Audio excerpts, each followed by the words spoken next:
Arc System Works and Aksys games, Under Night In-Birth EXE Late is a brand new 2D fighting game for the PlayStation 3. It was co-developed by Ecole Systems and French Bread. So how does this game that started off in Japanese arcades translate to home consoles? I'm Eugene Morris of the Brotherhood of Gaming, and here's my review.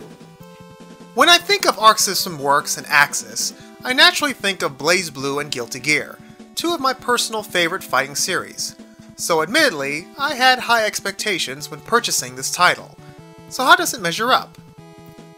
I won't spend too much time talking about the story because, and I'm a little embarrassed to admit this, but I wasn't 100% sure what the story was about.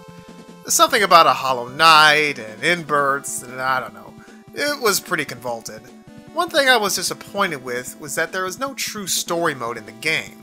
The game reveals story scenes during arcade mode when you can play through all 16 characters' personal journeys.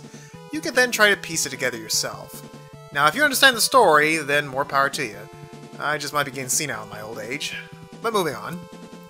Now as far as the fighting itself, I can say honestly it is probably the easiest to pick up and play fighting game I came around.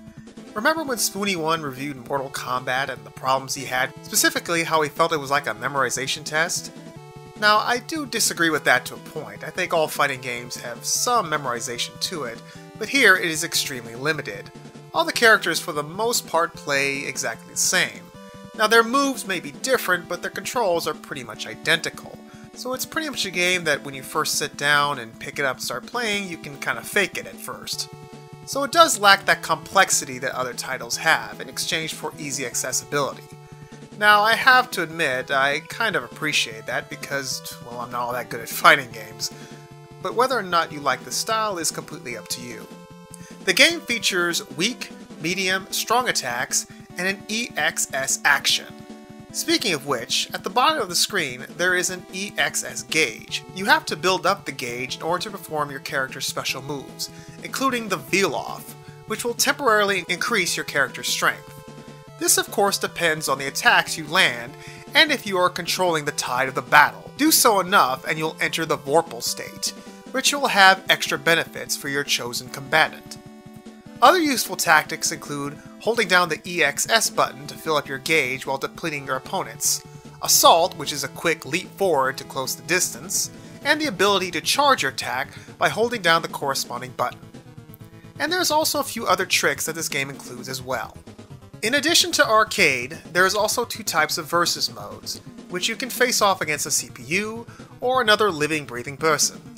A score attack mode, a time attack mode, and a training mode. I was a little disappointed that there was no in-depth tutorial included in this game, just free roam around where you can score off against a dummy opposition. This leads to my general feeling about this game. It's definitely a budgeted title. Not that that's a bad thing. Skullgirls was a budgeted title, but that game had an in-depth fighting system and a unique look.